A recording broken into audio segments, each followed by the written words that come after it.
Assalamualaikum warahmatullahi wabarakatuh. Salam sejahtera untuk Anda, sahabat pembelajar.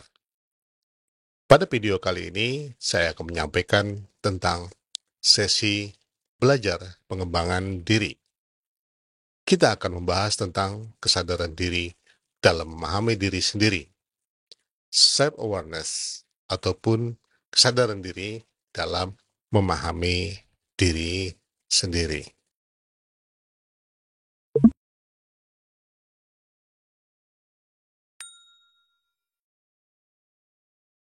Seseorang yang memiliki self-awareness yang baik dapat memahami situasi sosial, memahami orang lain, serta memahami harapan orang lain terhadap dirinya.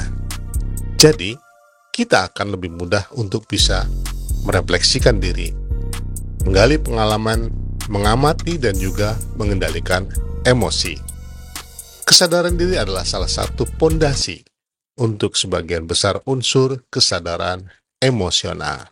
Ini adalah langkah penting untuk memahami diri sendiri serta perubahan diri.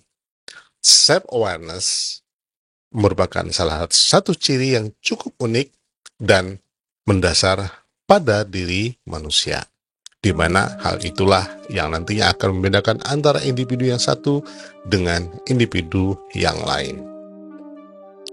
Ada beberapa jenis self-awareness. 1. Self-awareness internal. Ini adalah jenis self-awareness yang berarti kesadaran diri yang fokus pada bagaimana cara kamu melihat diri sendiri. Apa yang menjadi passion kamu, apa saja yang kamu anut, dan bagaimana cara kamu berperan dalam lingkungan sekitarmu.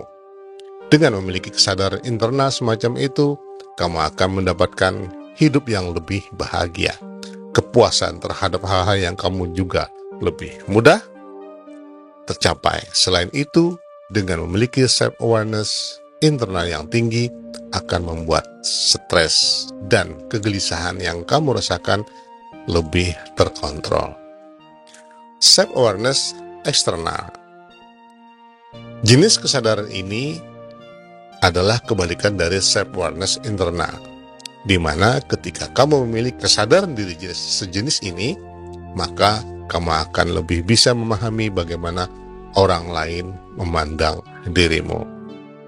Kesadaran ini memiliki hubungan dengan sikap empati. Jika kamu memiliki self-awareness eksternal dengan baik, kamu akan lebih bisa memahami orang lain. Aspek-aspek yang berhubungan dengan self-awareness. Ada beberapa aspek. Pertama, konsep diri atau self-concept. Self-concept di sini adalah sebuah gambaran yang dimiliki oleh seseorang tentang dirinya sendiri. Konsep ini adalah gabungan dari keyakinan yang dimiliki oleh seseorang tentang dirinya sendiri secara psikologis, karakteristik, sosial, dan juga emosional. Yang kedua, self-esteem atau proses menghargai diri sendiri. Self-esteem adalah sebuah dasar yang digunakan untuk membangun hubungan antara manusia yang bersifat positif.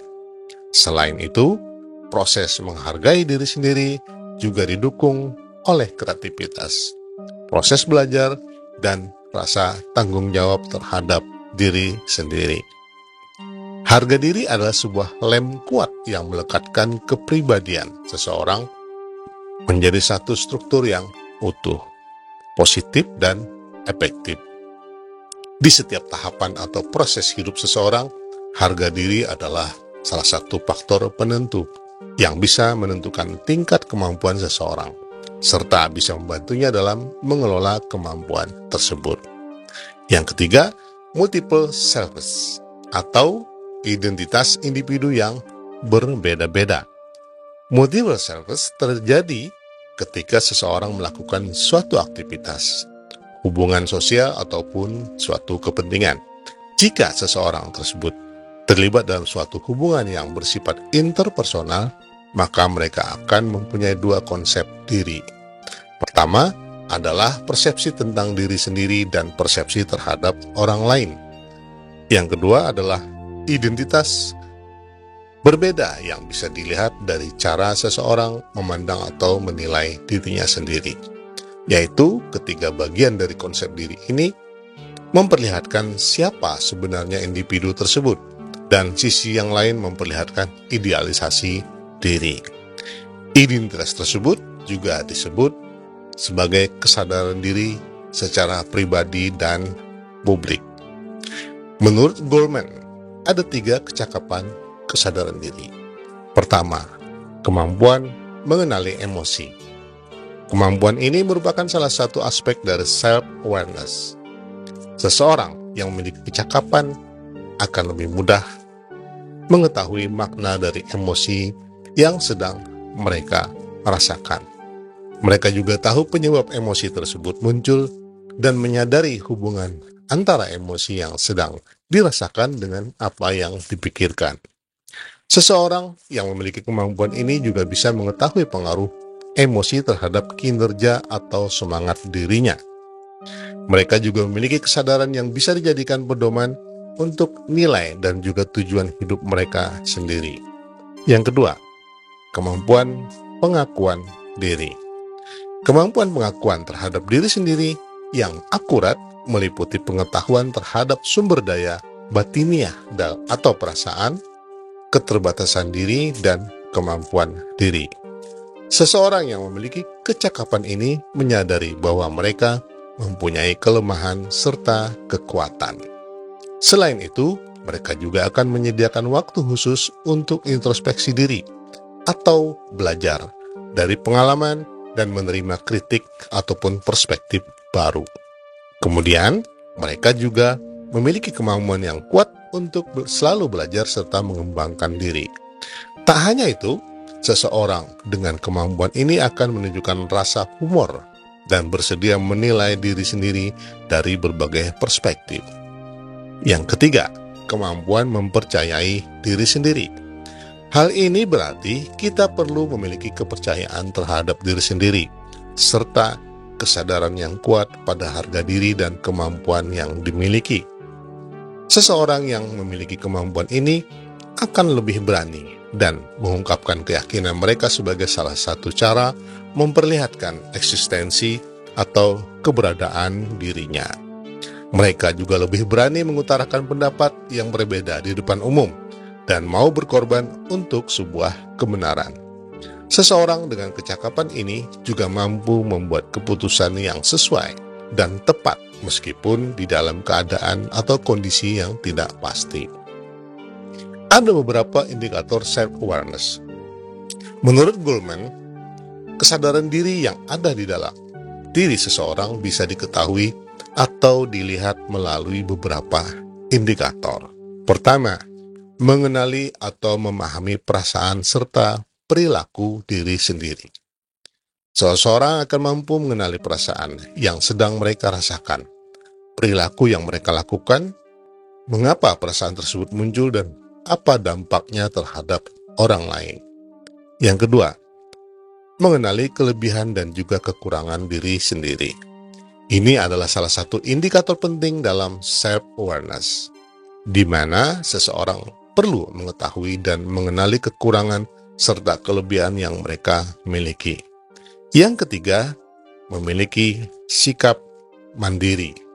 Seseorang perlu memiliki sikap yang mandiri dan tidak bergantung dengan orang lain. Artinya, mereka tidak perlu seseorang untuk mendorong mereka untuk melakukan sesuatu yang mereka didasarkan pada keyakinan atas kemampuan diri sendiri. 4. Bisa membuat keputusan yang tepat. Seseorang mampu dan bisa membuat serta mengambil keputusan dengan tepat, khususnya yang berkaitan dengan perencanaan hidup atau karirnya. Yang kelima, mampu mengungkapkan pikiran dengan baik. Seseorang dengan self-awareness yang baik akan mampu mengungkapkan pikiran, perasaan, keyakinan, dan pendapat mereka dengan baik. Individu ini akan mempunyai keberanian serta kesadaran untuk mengungkapkan perasaan, pikiran, pendapat, dan juga keyakinan diri mereka sendiri yang mencerminkan nilai dalam diri mereka. Yang keenam, bisa mengevaluasi diri. Seseorang akan mampu menilai, memeriksa, mengoreksi, serta belajar dari sebuah pengalaman. Mereka juga akan lebih mudah menerima kritik atau saran orang lain yang diberikan kepada mereka. Nah, setelah mengetahui apa yang dimaksud dengan self-awareness, apa manfaat self-awareness bagi kita? 1. Menjadi tenang dalam menghadapi masa-masa kritis. Apa sih yang bisa kamu lakukan saat berada di masa-masa kritis? Bertarung dengan keadaan atau pasrah? Nah, dengan self-awareness bisa membantu kita untuk bisa tetap fokus dengan diri sendiri ketika menghadapi sebuah masalah. Dengan memiliki self-awareness, kita mampu menenangkan pikiran, sistem saraf, dan juga meredakan stres. Berikutnya adalah mindfulness. Kesadaran diri juga membantu kita untuk berpikir bahwa kita hidup untuk saat ini. Dengan menyadari bahwa kita hidup di masa sekarang, maka kita akan lebih bisa memaknai hidup dan lebih bisa menikmatinya. Yang ketiga, kerja lebih cerdas. Manfaat self-awareness selanjutnya adalah bisa membantu kita untuk bisa bekerja dengan cerdas dan efisien, tanpa kita sadari bahwa apapun pekerjaannya akan berdampak pada hidup kita. Kesadaran diri akan membantu kita untuk menyadari kekurangan dan kelebihan diri sendiri. Dengan begitu, kita akan lebih mengerti dan mengenal diri kita sendiri dan bekerja lebih cerdas. Yang keempat, membantu meningkatkan relasi. Ketika kita bisa mengenali diri kita sendiri dengan baik, maka tentu hubungan kita dengan orang lain juga akan menjadi lebih baik.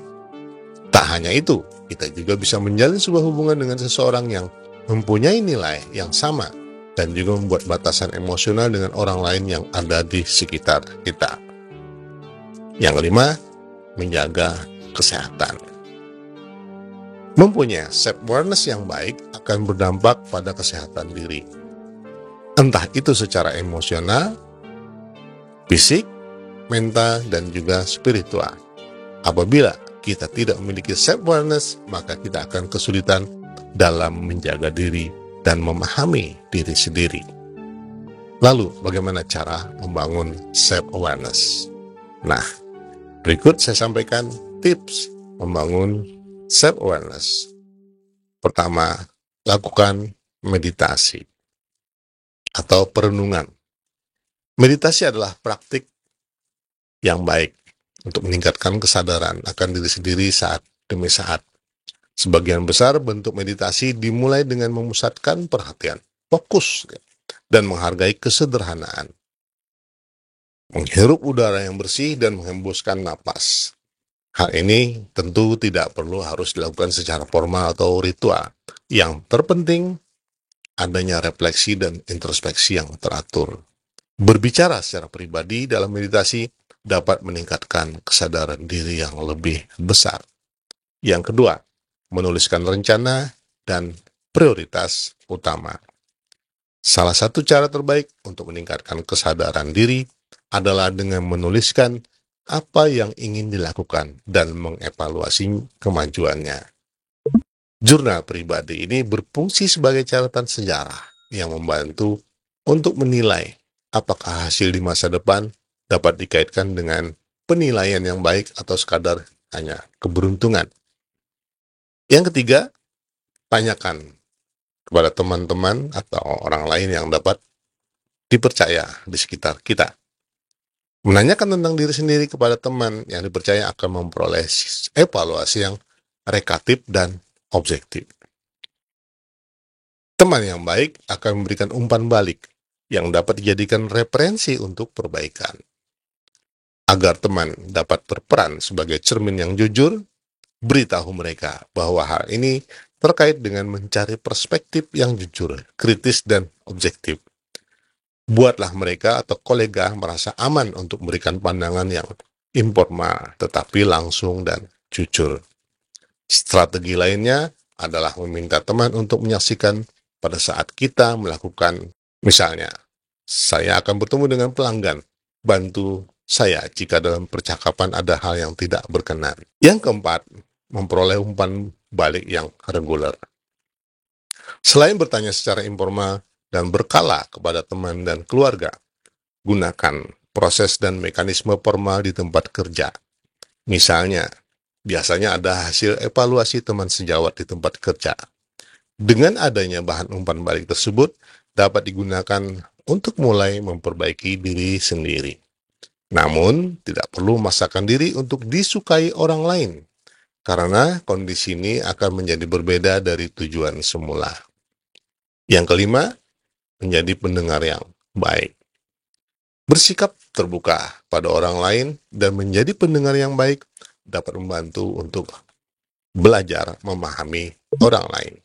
Dengan memahami orang lain terlebih dahulu, kita dapat bercermin untuk memahami diri sendiri. Demikianlah tentang bagaimana membangun self-awareness. Sampai di sana. Keep learning, doing, and praying. Assalamualaikum warahmatullahi wabarakatuh.